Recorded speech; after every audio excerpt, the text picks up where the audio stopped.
Assalamu alaykum mening qarindoshlarım.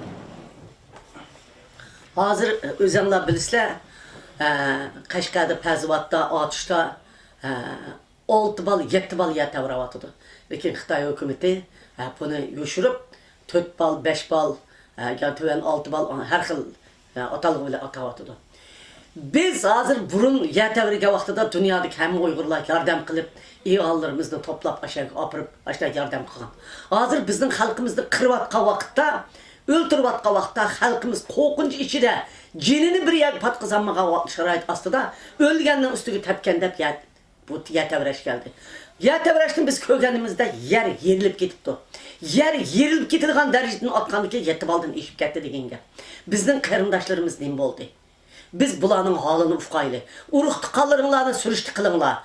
Bütün dünyadaki Uygurlar, bütün hemimiz imza toplab, aş yer tavravatgan yerdagi xalqni xabar olayli ve bunun yardım qilayli. Eğer bizning yordamimizni qabul qilmasa, o vaqtida biz vakil avatib yana tekshirishga bir yo'l izlanglar. Umumiy tashkilotlar, hukumatlar ve kishilik huquq tashkilotlar orqali aş yer tavragan o'rinni bir amal qilib tekshirish ömege üretadigan ve ularning hozir holidan xabar oladigan ishni qilayli. Mushundaq sharoit ostida bizning ashadagi Uyg'urlarimizning, yezidagi Uyg'urlarimizning farzandlari nima xo'rlik ko'ryapti, nima azob tortyapti, qishda muzlab teshdi, nimalar bo'lyapti.